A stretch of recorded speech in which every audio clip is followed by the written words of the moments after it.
Funding for this debate is provided by AARP Ohio. This program made possible by the following organizations: the Shar and Chuck Fowler Family Foundation, the Cleveland Foundation, the George Gund Foundation, and the John S. and James L. Knight Foundation. The Murray and Agnes Season Good Government Foundation, Tecovas Foundation, City Club of Cleveland, and the Ohio Association of Broadcasters. Hello, everyone, and welcome to Voters First, the 2022 Ohio U.S. Senate Democratic primary debate presented by the Ohio Debate Commission. I'm Curtis Jackson, anchor at Spectrum News 1, and thank you for joining us here at the Paul Robeson Cultural and Performing Arts Center here on the campus of Central State University in Wilberforce, Ohio. Brief applause for your school, real quick. All right.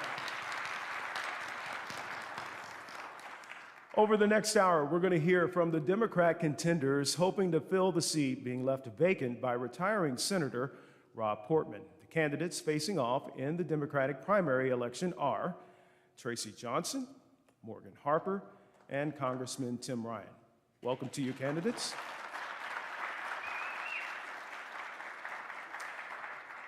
Now, the participants were selected in accordance with the guidelines of the Ohio Debate Commission, a coalition of state news organizations, universities, and civic groups whose mission it is to create better debates for better elections. The format and the rules for this debate were agreed to by all of the candidates. There will be 1 minute for opening remarks, and then questions will begin. You will each have 90 seconds to answer, followed by a 30-second rebuttal at my discretion. Not every candidate will answer every question. Questions for today's debate come from the Ohio Debate Commission and residents from across the Buckeye State. Now, we remind the audience to mute your phones and to refrain from applause or making noise or attempting to participate or influence the debate. No photography or recording is allowed. A random drawing determined the order of opening remarks and questions, and with that, let's debate. Congressman Ryan, you have 1 minute for your opening remarks. Thank you, Curtis. I want to also thank the Ohio Debate Commission for putting this on. We are at a very unique moment in the history of this country. We're coming out of a global pandemic. We're coming out of a global economic collapse. We have war in Ukraine. Things are messed up right now. And as I watch the Republican primary debate, it is clear that they are unqualified to be able to address the issues we are facing today. We have got to meet this moment. And this Senate race in Ohio is important to shift the national perspective on how we're going to move forward. Ohio has always been a leader in industry, in service to the military, in how we treat our veterans, research, manufacturing. And so Ohio has to lead the way in bringing our supply chain back, taking on China, building the things that will build our future. That's going to happen right here in Ohio. I'd appreciate your help and support. I want to go to Washington, D.C. to help lead Ohio and lead this country. Congressman Ryan, thank you. Ms. Harper. Well, thank you again to the Ohio Debate Commission and Central State University for hosting us today. My name is Morgan Harper, and I am running to be your next United States Senator.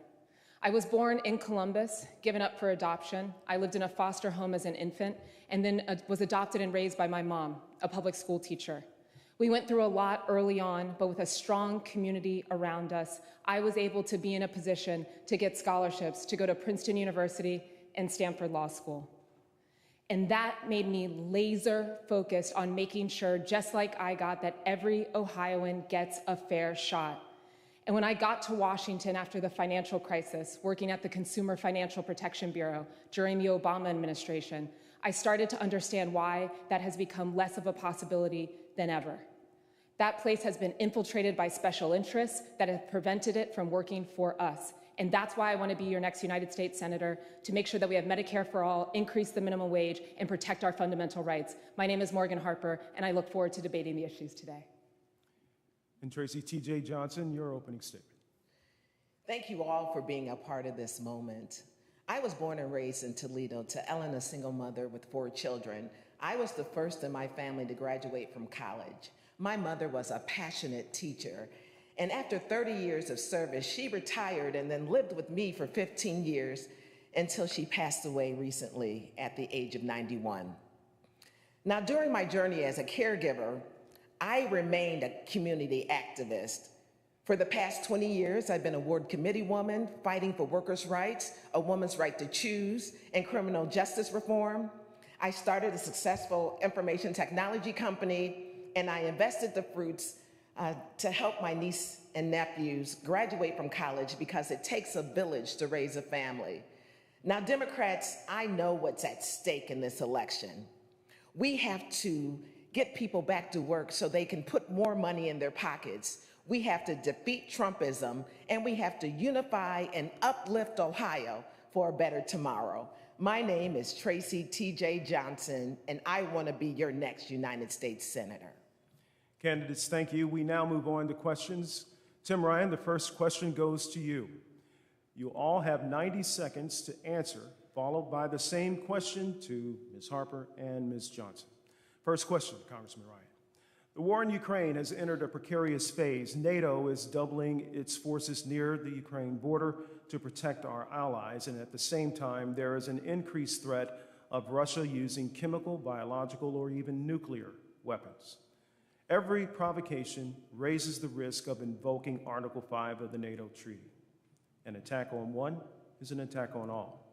But Article 5 is not automatic. Each nation is free, in accordance with its own constitutional processes, to determine if an attack has occurred and whether a military response is merited. Twofold question here. If Article 5 is invoked, should President Biden seek approval from both houses of Congress to act? And if he does, how would you vote on an authorization for the use of military force against Russia? Thank you, Curtis. I believe that he should come to Congress, and I would support it. I think we have democracy on the line here. We have done a good job of getting the Ukraine some of the armaments that they need to push back. Look, Putin is a butcher. He's a killer, he's a war criminal, and he is slaughtering innocent people. And I think we actually need to do more. I think we need to figure out a way to get airplanes to Ukraine. They are showing tremendous courage. Zelensky is showing tremendous leadership. The people on the ground are. I believe that the United States has a responsibility to figure out how they can protect air support. And I know some people say, well, Putin's going to escalate. Putin already escalated. He escalated when he bombed maternity hospitals, he bombed hospitals, and then he bombed and most recently, bombed a theater that he knew was filled with women and children. He's telling his generals to kill innocent people. I just don't believe that the United States can stand by and not at least help provide these folks with some air support that they would understand, not wanting a no-fly zone, but getting them airplanes to be able to protect themselves. And I just want to make one other point on this. There is one country in the world right now that could pick up the phone and end this war, and that's China. And they're looking the other way. They're finding ways to support Russia and play both sides. They want to defeat the United States, and they're willing to slaughter innocent Ukrainians and help the Russians do that. Ms. Harper, how would you vote on an authorization to use military force against Russia?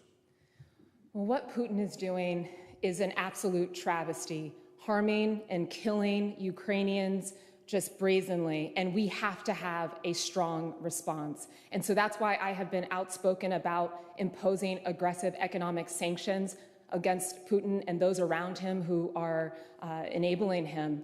And we need to continue to use all of our tools at our disposal to make sure that we are controlling that threat. That is about Putin also growing in his alliances with the Chinese government, and it is a threat to our global security and economy. And so in addition to sanctions, I agree with what the administration has done so far in pursuing diplomatic solutions. And if it comes to the place where we have to consider whether or not to use military force, then absolutely, President Biden should come to Congress and ask for that authorization. And we have to be serious about whether or not we're willing to use it. And I would certainly be willing to consider that if it comes to it. But we also have to keep in mind about what we've been through over the last 20 years as a country, where we have seen a lot of military intervention that perhaps moved too quickly without always having the full information. And I want to be clear-headed to make the right decisions for our foreign policy. That is why I've committed to not accept any money from any sector, including the defense contracting sector, that my opponent here today has taken over $400,000 from over the course of his career, while we have seen so much harm to our economy and our people here at home. Congressman, I'll give you a chance to rebut, but first, Ms. Johnson, authorization on the use of force, military force against Russia. So first, we constantly need to keep the Ukrainian people in our prayers, because what's happening to their country is devastating and tragic. I am reminiscent of a song by War. It says, "War, what is it good for?" And the answer is absolutely nothing. Now, President Putin isn't a dangerous man. He's a strategic man, and he knows exactly what he's doing. He invaded Georgia, Crimea. He was even meddled in our 2016 elections, and now he's invaded Russia. He's basically gone unchecked, and we have to end his reign of terror. And now he's threatening weapons of mass destruction. Now, I support the work that we've done, and I want to applaud President Biden for sending our troops to Poland to assist in humanitarian crisis. I support our government when they impose sanctions, cutting off the financial lifeline of President Putin and his oligarchs. I also supported the military and economic and humanitarian relief that we provided to the country. I believe at the end of the day, what's most important is that we keep United States safe, we keep our troops safe, we provide Ukraine with the resources to defend themselves, and we work in accordance with NATO to make sure that the NATO countries that surround the Ukraine are protected. Thank you, Ms. Johnson. Congressman, chance to rebut. Yeah, I agree with Ms. Harper, again, being very judicious with how we use our military, which is why 20 years ago I was very publicly out against the war in Iraq. I thought that was stupid, and it ended up costing us trillions and trillions of dollars that we should have used instead of building Iraq and Afghanistan. We should have been building the United States. On the issue of the contractors, do you want to respond? Well, I just want to say Ohio is a state that has tens of thousands of jobs that are directly connected to the defense industry, good paying union jobs here in Ohio.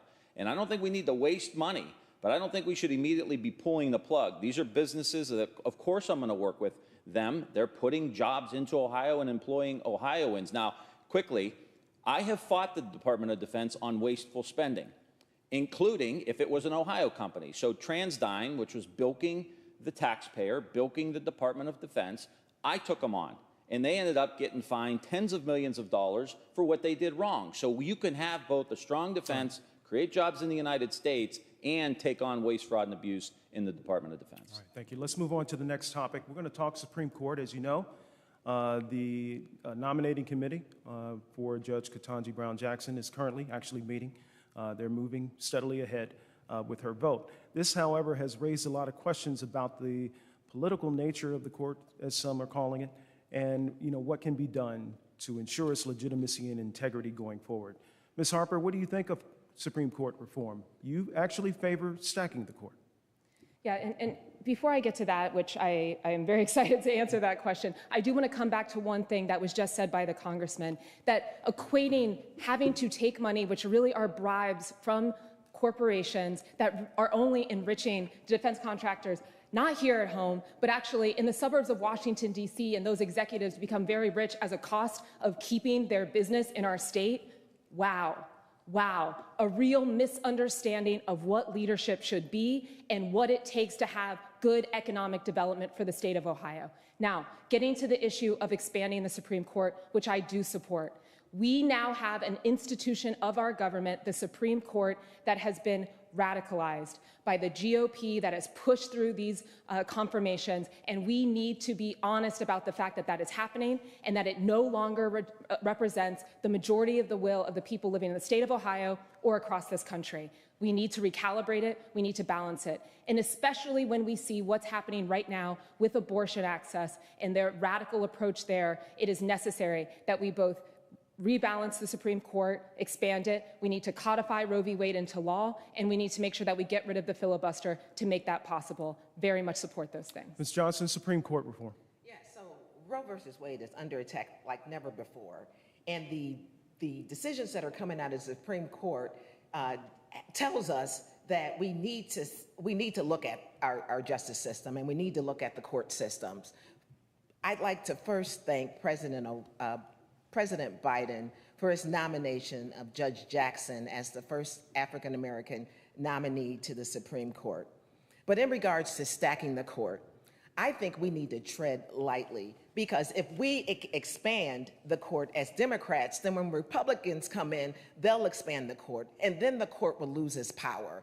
I believe that we need to assess the decisions that are coming out. We need to make sure that we're getting conservative, liberal, and Democratic opinions from the court. We need to stop the Republican rule. Donald Trump has stacked the court, and he's provided an unbalanced and conservative viewpoints from the court. And we need more balance. We need more justice. The courts need to be fair. They need to be reflective of the people in our country and our community, so that the decisions that are coming out are reflective of good policy, of good justice, and justice for all, for which the courts are intended for. Congressman Ryan, the issue of Supreme Court reform. Yeah, if I could just quickly go back to the issue here in Ohio. There's over 1,000 workers at the Lima tank plant. Those people aren't living in the suburbs of Washington, D.C. They're in Lima, Ohio, slogging it out, making a living. There are dozens and dozens of Tier 1, Tier 2, Tier 3 suppliers, average Ohioans, white, black, brown, men, women, working in these defense industries. And I will always go to bat for them. I will always go to bat for them. We can figure out waste, fraud, and abuse. We can be judicious with how we use our military. But I will always be on the side of workers. And just because they work in the defense industry doesn't mean I'm going to turn my back on them. I'm going to fight for them, too. When it comes to the Supreme Court, I'm not for stacking the court. I believe that we need to nominate justices like Justice Jackson, Judge Jackson. And I think she is the epitome of who we want on the Supreme Court, a record of working on behalf of working people, a record of protecting Roe v. Wade, always considering all different aspects and families who would potentially be affected by the decisions. But I don't think we should stack the court. I am for getting rid of the filibuster. I think that can solve 90% of the problems that we have by passing legislation that we've passed out of the House to codify Roe v. Wade with the Women's Health Protection Act, as Ms. Morgan mentioned, that goes to the Senate to die. So I think the real response here is get rid of the filibuster and start passing these important pieces of legislation that we've passed out of the House. All right, let's move on. This is an issue that's very important to a lot of people in this room. During a town hall here at Central State University, many said that the most important issue for them right now is voting rights. Over the last year, as you are all aware, Republican-led state legislatures have passed unprecedented measures that many believe are tools of voter suppression that give more partisan control over elections. Legislation that ensures the right of the people to control their government, including the John Lewis Voting Rights Act, as you all know, failed because Democrats were unable to overcome a Republican filibuster that requires 60 votes to end debate and vote on legislation. 2 Democrats, as you know, also opposed changing the filibuster and advancing voting rights legislation. Start with you, Congressman. You've already said you want to get rid of the filibuster. You want to do the same for voting rights. Yeah, for sure, for sure. There's no more fundamental sacred right that we have in this country than for average people to be able to go to the ballot box and influence where their government goes, on the economy, on foreign policy, on how we treat each other, on the big decisions that we make. And so I supported proudly the John Lewis bill, named after my friend and colleague John Lewis, which increases access to the ballot box, which makes Election Day a holiday, which allows you to be able to register to vote and vote on the same day. Look what we're dealing with here in Ohio with regard to redistricting. We need some level of honesty with redistricting reform, where Obama wins here twice, and yet the whole legislature flipped from almost being equal to lopsided towards the Republicans. So to me, this is about playing fair. It's not about picking your voters as elected officials. It's about allowing the voters to pick you. And so we got to follow the law. I think we've got to pass the John Lewis bill. Again, another example, and there's a long list of them, Curtis, of examples of in the House of Representatives, I co-sponsored, I voted for, I advocated for these bills. They go to the Senate, and the Senate is a place where great ideas go to die. And unfortunately, the voting rights bill is one of them. Ms. Johnson, getting rid of the filibuster for voting rights. The filibuster has been used historically to deny African Americans social justice and civil rights. It has a negative connotation, and it should either be reformed or eliminated. During history, the filibuster has been used to block anti-lynching, fair employment, and civil rights for African Americans. So we need to reassess the process of the filibuster and consider whether parts of it need to be reformed or totally eliminated. In regards to voting rights, the Republicans have waged war on voters, and they know that African Americans are a strong voting bloc, and they are doing anything they can to win elections, even if it means cheating. They've made voter ID laws harder. They've taken polling places out of communities of color, and that impacts seniors, the LGBT, and students. They want to deter us from voting. They want long lines. They're using 1930 and 1940 Jim Crow law tactics to prevent us from voicing our opinion and having our voices heard and being able to vote. Understand that this is a strategy. Please make sure that you check to make sure that you're registered. In Ohio, 2 million people were taken off the voting roll in 2011. We have to make sure that we keep our voting rights, that we keep our voice, and that we have fair access to the voting booth and that the system stays fair. Thank you, Ms. Johnson. Appreciate it. Ms. Harper. Yes, I wholeheartedly support getting rid of the filibuster to be able to protect our voting rights and passing the legislation that is currently in the Senate to make that happen. But again, we need to be honest about where we are. We are not living in normal times. And though the congressman has been in Washington for 20 years, he still seems to think that it's business as usual. It is not. We have a Supreme Court that is very willing to strip away our rights, and we have to take aggressive action. And so, yes, I was so happy, like so many others across the country, especially being a Black woman in the legal profession, to see that Ketanji Brown Jackson did such a great job in her confirmation hearings, despite all of the vitriol that was thrown at her. And I hope that she is speedily confirmed. But it will not be enough. We do not have the majority. We do not have an institution of government that respects and reflects what we stand for as a country, and we have to be bold. And so that is why we have to recalibrate the Supreme Court. There is historic precedent for doing that, and I would be supportive of moving in that direction. And I do want to come back to another point that was made about workers in the state of Ohio. To the workers of the state of Ohio, I want you to know very clearly, I stand on your side, and I don't need to take money from management to do that. Because when I was in Lima, Ohio, walking on Labor Day with workers, hearing about the challenges that they're facing, you know what they were bringing up to me? Not one person asked whether or not I was taking corporate money from defense contractors. But you know what they asked about? Healthcare, that they can't keep up with the costs of it. That's what I'm focused on. I will always be on the side of Ohio's workers. Thank you. It's only fair. I'll give you 30 seconds, Congressman, to respond. Yeah, no, I think I was very, very clear. Again, like, this is about the workers. We've seen CEO pay increase 1,300% since the 1970s. Pay for average workers has been stagnant. I'm going to fight like hell for those workers. Now, you can't just tell me just because you're working in a tank plant that I'm not going to work with your business owners. I mean, we've got, if you want to take jobs out of Ohio and out of the country, I'll be your worst enemy. You want to bring jobs to Ohio and to the United States, I'll be your biggest friend. All right. Thank you, Congressman. Let's move on to the next question. This is a comment from Julie in Cincinnati, who wrote, please tell us concretely what you have done already for the citizens of the state of Ohio that qualifies you for the office that you're running for. Ms. Harper, we'll start with you.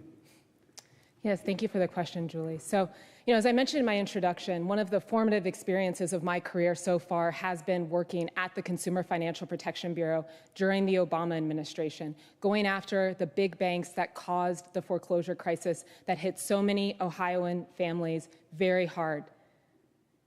And what I saw there as we were doing some of that work, not just related to the mortgage industry, but also going after Wells Fargo that was opening up fake bank accounts in people's names. We got $12 billion back to 28 million consumers around the country, including here in Ohio. But I also witnessed that we could have been doing even more if we had members of Congress who were always on the side of working people. But instead, I observed that special interests have infiltrated that place and have sometimes slowed progress. Like, for example, when we were trying to move forward to protect the Black community from being imposed with higher car loan interest rates, my opponent here today was blocking our ability to do that, to check that predatory activity. So we have a real decision to make right now as Ohioans. Are we going to continue to accept business as usual, Washington, special interest politics, or are we going to move towards the future together to really demand more? Because we need it. Because I am meeting so many people across our state who cannot live another 20 years like the past 20, and I will be firmly on the side of us. Ms. Johnson, what have you done concretely for the citizens of Ohio that you believe qualifies you for the Senate? I'm currently a ward committee woman and been a ward committee woman for 20 years, fighting for working families and the middle class.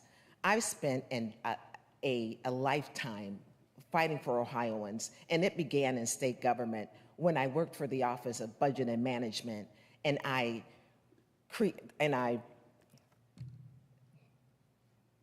when I worked for the Office of Budget and Management, I balanced our Ohio budget and made sure Ohio was fiscally sound. When I worked for the Ohio Attorney General's Office Consumer Protection Division, I fought for Ohioans so that they could have business and fair business practice in the marketplace. When I worked for the Environmental Protection Agency, I fought for Ohioans' air, land, and water. And when I worked for the governor's office on the Commission for LGBT issues,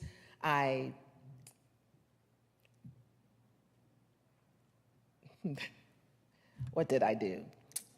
So I'm going to breathe because cameras intimidate me. So when I worked for the governor's office on the Commission on LGBT issues, we drafted legislation that made it a discrimination to discriminate against someone against their gender identity and sexual orientation. I have worked on behalf of working families and middle class. I have an extensive year in state government. Ms. Johnson, your time is up. Oh, thank you. Okay. All right, let's move on to the next question here. Do I get a chance to answer that question? Yes. 30 seconds. Thanks, Curtis. So I'm proud of fighting against every trade agreement that came down the pike except for renegotiating NAFTA, which was a good thing, fought tax cuts for the wealthiest people on numerous occasions, helped pass the Affordable Care Act, which increased health care coverage for 900,000 Ohioans, helped put together the Consumer Financial Protection Bureau that Ms. Harper mentioned in her last answer. We saved the pension. Sherrod Brown and I worked on this for tens of thousands of Ohioans who are going to have their pension cut in half to 2/3. Oh, sorry, I'm sorry. We want to move on. Okay. We make sure we get to our That's other all right. topics. You're watching Voters First, the 2022 Ohio U.S. Senate Democratic primary debate, a presentation of the Ohio Debate Commission with the support of AARP Ohio. Our partners for this debate include the Shar and Chuck Fowler Family Foundation, the Cleveland Foundation, the George Gund Foundation, and the John S. and James L. Knight Foundation, the Murray and Agnes Season Good Government Foundation, Tecovas Foundation, City Club of Cleveland, and the Ohio Association of Broadcasters. Let's move on. Another big topic that came up from our audiences is the economy, namely right now, inflation, the cost of child care and health care, gas prices, and the impact of student loan debt. Congressman Ryan, you supported Build Back Better, which, among other things, promised to address the aforementioned higher cost in some areas. It also repealed the state and local taxes cap, or the SALT cap, disproportionately affecting homeowners in high-income home value states like New Jersey and New York. No SALT, no deal, warned your fellow Democrats in blue states, and at first you called the SALT repeal BS, and we don't mean Bachelor of Science. You then voted in favor of Build Back Better, which raised the cap from $10,000 to $80,000. The centrist-leading Brookings Institution and the Nonpartisan Tax Policy Center conclude that SALT deductions heavily favor the rich. Why did you support it? Well, it also helped middle-class people. You get into big cities, there are working-class people in some of these cities, in our towns as well, that deserve some relief. The whole package included universal preschool for across the board in the United States, which is absolutely something we need to do. If we're going to outcompete China, we got to make sure we're investing in education. Paid family and medical leave was in there, something that should have been done 30 or 40 years ago. We're the only industrial economy in the world that doesn't have paid family and medical leave. A huge tax cut for families who have children with the child tax credit, which we advanced, which was huge. Glasses, hearing aids, dental, for the Medicare program, so our seniors didn't have to come out of pocket. Child care costs were capped at 7%, so that families, wouldn't go bankrupt because they needed some child care. So you got to vote on these things on the whole, and I thought there were a lot of really good things in there. Look, I'm for the top 1%, the wealthiest paying more. As I said earlier, average CEO pay has gone up 1,300%. We need to ask them to pay more, not because we hate them, not because we're anti-business, but because we only have 330 million people in this country. If we're going to outcompete China, that's 1.4 billion, we need to invest into all of our communities, and we have to ask the wealthiest to pay more. All right, Congressman, thank you. Now, this is going to be like a rapid-fire sort of thing. We're going to take on different topics. If you want to spend some of your time addressing the topic that we're talking about to address something the Congressman or Ms. Harper or Ms. Johnson has said, you can feel free to do so. Ms. Johnson, or actually Ms. Harper, let's go to you. You support Medicare for all. How do you plan to pay for it? Yeah, so I support Medicare for all, and this is actually one of my top priorities, universal health care, including mental health care, vision, hearing, because I'm hearing from so many Ohioans that it's not adding up. That even if you've gotten health care through the exchanges, it's almost as much as you're paying for your mortgage. That even if you have insurance through your employer, like union workers who I met in the Toledo area, deductibles are going up 3 times year over year. And so we need to do what every other developing country on this planet has done and provide health care for everyone. And it is the right thing to do and also the economically efficient thing to do. And how we begin to make sure that we have the resources to do that is by closing the tax loopholes that have allowed the same large multinational corporations that fund my opponents' campaigns to not pay their fair share. That's how we start. That's how we start. And I'll just say, one additional thing on Build Back Better, which, I would have supported, but why did that not pass? It's because of senators like Joe Manchin who obstruct, even though they're in our party. And though my opponent said that he was doing what he could to be able to pass that, he accepted money from Joe Manchin's PAC. We have to start being honest about what's going on, what's inhibiting progress, and what's going to make sure that all of Ohioans can be healthy moving forward. Congressman, I'll give you a moment to rebut, but first let's go to Ms. Johnson. Ms. Johnson, on the subject of health care, medical debt is a very big problem in this state, leading cause of bankruptcy. How do you plan to address the ever-increasing cost of health care, even with things like Obamacare? Yes. So health care should be a right, not a privilege. There were 60 million people who were without health care before Obamacare, but we have health care. We need to make it functional, affordable, and accessible, and then take a viable system and then transition it into Medicaid for all, which is health care for all. So I challenge my opponent, Morgan, on the difference between our current health care system and her Medicaid for all system. We have to make sure that not only are we looking at health care, we have to make sure that we're looking at mental health services as well. We have to make sure that people have the mental health care that they need. We have to make sure that we grow this economy from the middle out and not from the top down. And we have to make sure that as your next United States Senator, I will support the patient and the people who take care of them over corporate profits. When I was campaigning in Dayton, I came across a senior who shared with me her story that she has to cut her pills in half because she can't afford her prescription drugs and her food. I will take on the pharmaceutical companies to bring down these escalating drug prices, deductibles, and copays. Thank you, Ms. Johnson. We have to do that for Americans so that they can become well and eat. Thank you, Ms. Johnson. Congressman, I'm going to give you 30 seconds to respond to candidate Harper's claim about the Mansion PAC. Yeah, I mean, I welcome support from anybody who wants to support my campaign. And I think as she made the case there, she also said that I wasn't doing what Joe Manchin wanted me to do. So I don't know quite what the criticism is here. I have been very vocal about being for all of the elements of Build Back Better. I advocated for it. I spoke on the floor. I voted for it.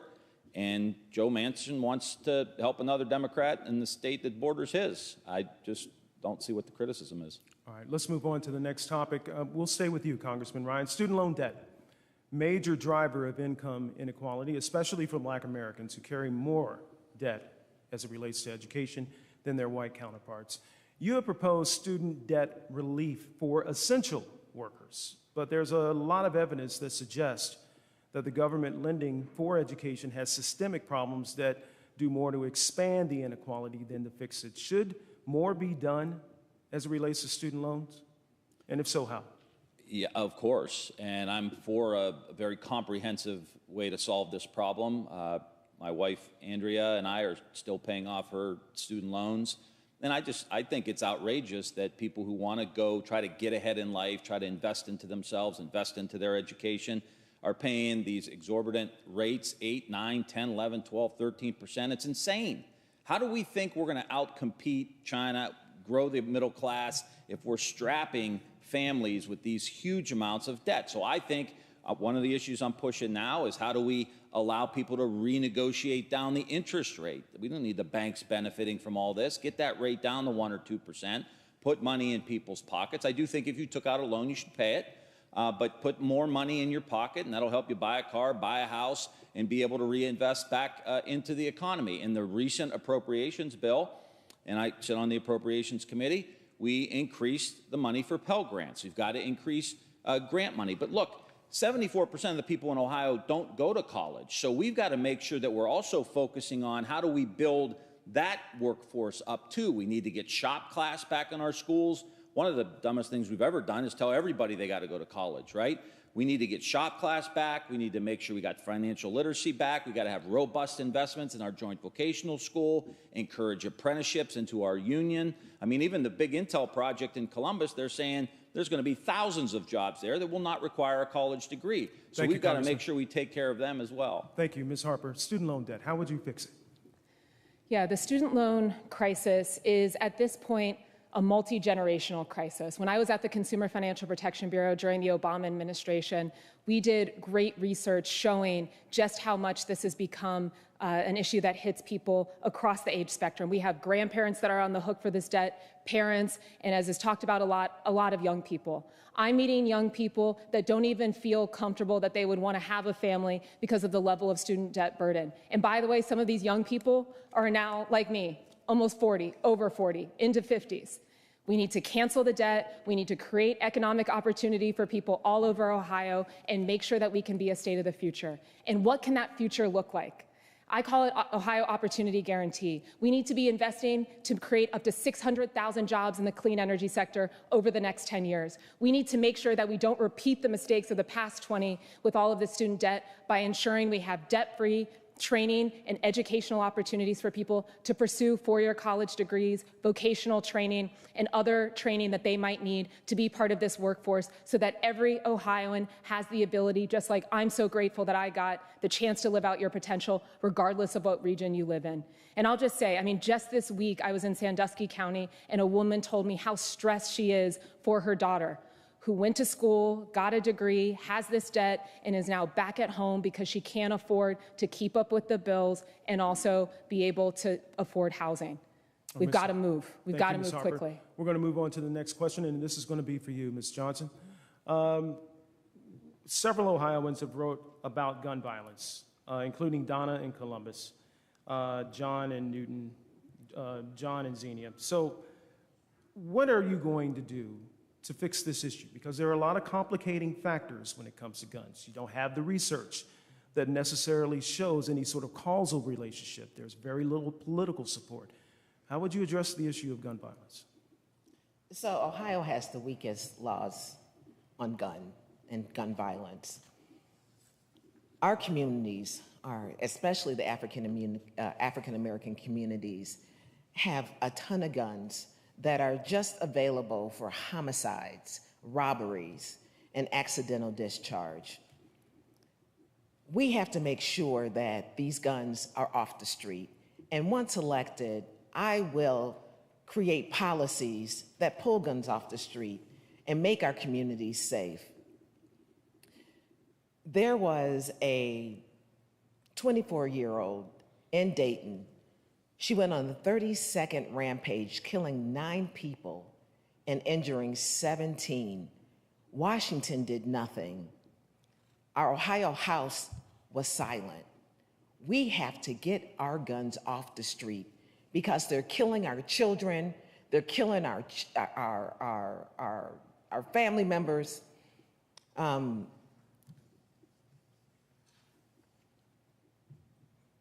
We just have to do better when it comes to guns. All right, Ms. Johnson. And gun safety. Thank you. Congressman Ryan, I'm going to give you 30 seconds to rebut here. Yes, I, again, supported in the House of Representatives universal background checks, closing the Charleston loophole, closing the gun show loophole. I think it's critical. We see what's happening on our streets. Everybody should feel safe in the community that they live in the United States of America. And that's going to mean that we need to make sure we're addressing these issues of safety, but making sure we're, again, passing these things. But that's why I want to go to the Senate, because if you go to the Senate, then you can get rid of the filibuster, and you can pass some basic gun safety measures like we did in the House of Representatives. All right, Ms. Harper, I'm going to give you 30 seconds. Are you satisfied that enough has been done during Congressman Ryan's tenure in the House to address gun violence? On gun violence. Just to emphasize, and this is an issue, it's one of the most common things that has come up in traveling around the state. I have a friend who lost his daughter to gun violence, something we don't talk about enough, that a lot of this loss is due to suicide. And we need to move quickly. And so we need to ensure that we, yes, are implementing strong federal protection like universal background checks, preventing people from having access to weapons who aren't in a position to manage them effectively, but then also and importantly addressing the root causes of violence. Things like the fact that people don't have enough money. Poverty is a factor that very much influences whether or not communities are going to be more subject to violence. And this is why we also need Medicare for all. My opponent, a former member of the NRA, former A rating of the NRA, and has blocked the ability to hold gun manufacturers accountable when mass shootings occur. We cannot live like this. We have to move boldly to be able to protect our communities and keep them safe. Ms. Harper, I want to finish up, and we're running a little bit closer to the time, so keep that in mind. But I want to talk about the environment. Climate change, major issue. We'll start with you, Ms. Harper.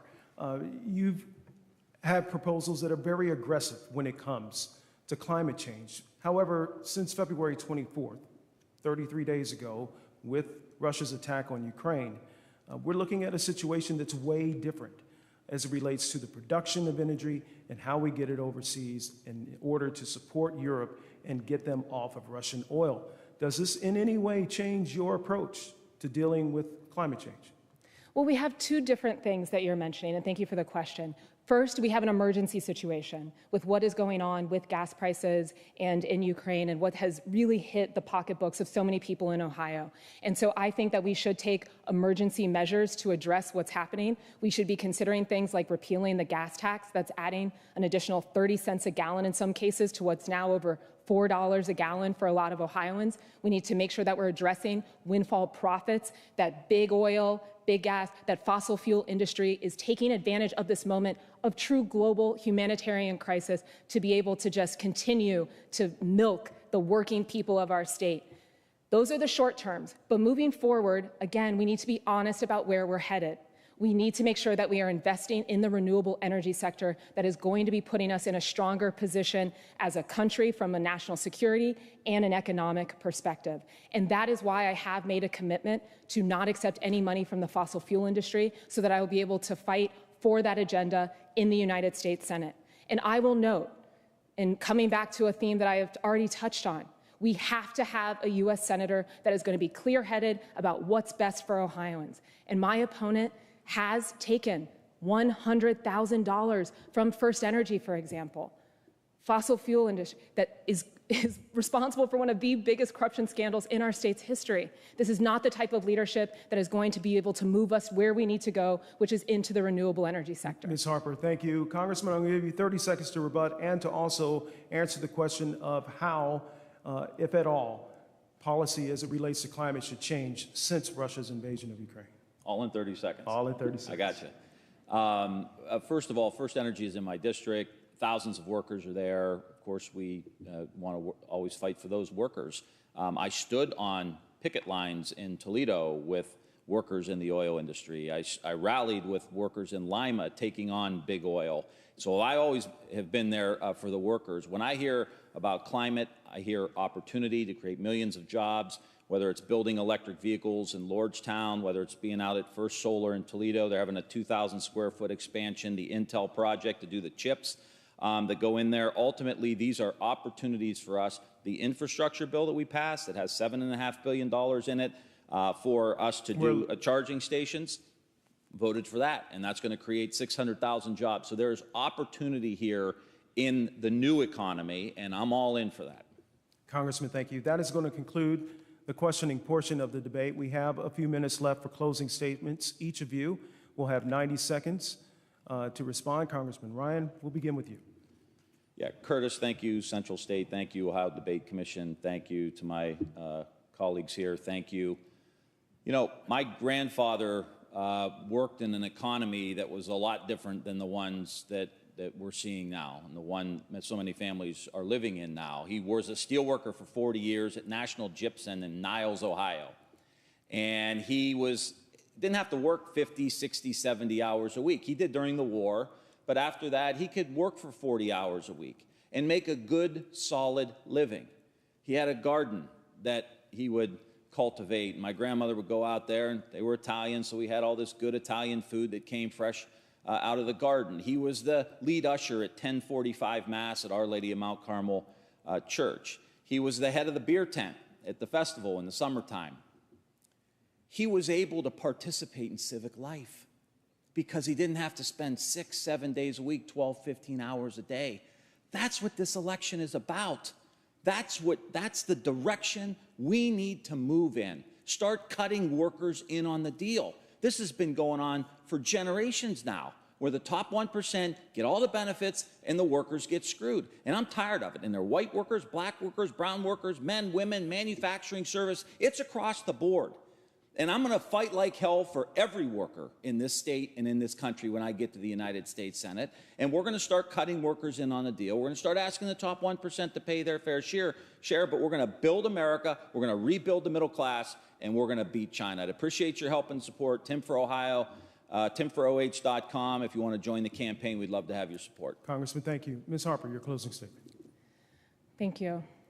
When I was 6 years old, my mom, my brother, and I, we packed our belongings in trash bags, loaded up the trunk, and drove away from an abusive home. And it was in that moment that I started to understand what community is all about. It looked like Aunt Bee, who was down the street, who would give my mom extra time to make childcare payments, and Leon, who was around the corner, who let us stay with him while we were waiting for housing. And that is what instilled in me a fighting desire to make sure that everybody gets a chance to live out their potential. Every Ohioan. And when I got to Washington after the financial crisis, I started to understand why that possibility is slipping away more than ever. We have had a generation of leadership that has implemented and overseen policies that have left us less healthy and more financially vulnerable. So that I'm meeting people like a 22-year-old who's telling me in tears that she's not looking forward to being an adult because of the level of economic insecurity she's seen. Or like a 62-year-old who had one injury on the job, didn't get any benefits, and has had his house foreclosed on. Or just the other day, a 17-year-old running down the freeway outside of Columbus who has been involved in the criminal justice, with a gun, shooting at people, who's been involved in the criminal justice system from the time he was almost learning to read. We cannot continue to live like this. We need to have new leadership. That's why I'm running for the United States Senate, to implement Medicare for all, including vision, hearing, mental health care, to raise the minimum wage, to keep up with the cost of living, and to protect our fundamental rights, including the right to abortion access. My name is Morgan Harper. I would be honored to be your representative in the United States Senate. Ms. Harper, thank you. Ms. Johnson, your closing statement. So this was an interesting evening for me. This is my first time on a debate stage. This is my first time ever having an experience like this. But I want you to know from the bottom of my heart that I want to be your next United States Senator, and I'm doing this off a script. This is not what I've planned to say. All my life, I've worked for people.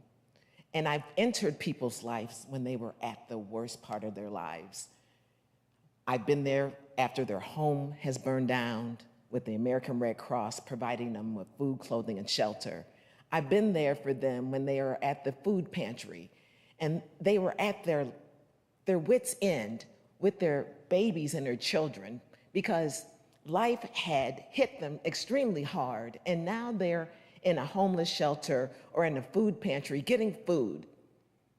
I'm there to be a shoulder to cry on and to have them lift their head up and remind them that bad days don't last long, and provide them with decency and respect, which a lot of people don't get when they're downtrodden and at their wits' end. I've worked for people not because I've looked for something in return, but because they've needed something. They've needed help, assistance. They needed someone to be there in their time of need, and I have always been the person to be there for them. I want to be your next United States Senator because you need somebody that cares about you. You need somebody that's going to create policies that make your life better. You need someone that's going to listen to you and then go to Washington and work on your behalf. We don't need any more divisiveness. We don't need any more debating. We don't need any arguing. What we need is unity and compassion and respect. And we want to hire leaders that understand that common decency is what's really going to get us through the day. Ms. Johnson, I'm running for your next United States Senator because I love you, I care for you, and I am really the best person that can represent you in the United States Senate. Thank you, Ms. Johnson. And thank you, Central State. Give yourselves a round of applause. You guys were great.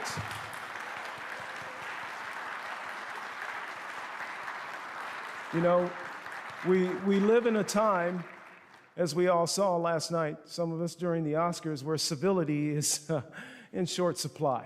So I want to thank the candidates for showing civility during this debate.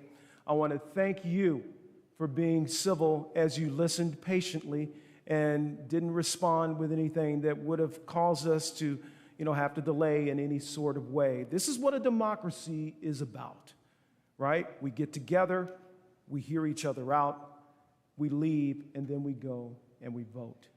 So I want to make sure that that gets across to you. The most important thing for you to remember is not where all of these folks stand on the issues. It's to vote. Thank you again. And that is going to conclude today's debate. I'd like to thank the candidates, Tracy T.J. Johnson, Morgan Harper, and Congressman Tim Ryan for joining us. Voters First, the 2022 Ohio U.S. Senate Democratic primary debate has been presented by the Ohio Debate Commission. Funding for this debate was provided by AARP Ohio. This program made possible by the following organizations: the Shar and Chuck Fowler Family Foundation, the Cleveland Foundation, the George Gund Foundation, and the John S. and James L. Knight Foundation, the Murray and Agnes Seasongood Good Government Foundation, Tecovas Foundation, City Club of Cleveland, and the Ohio Association of Broadcasters. Our host, Central State University. Give yourselves a quick round of applause again. And look, this is not the end. I want to remind everyone to tune in this evening for the Republican senatorial debate beginning at 7 p.m., hosted by the incredible Karen Kassler, State House Bureau Chief, Ohio Public Radio and TV. And finally, I'd like to thank again our audience and residents across the state for joining us. I'm Spectrum News 1 anchor Curtis Jackson. Thank you for watching, and don't forget to vote.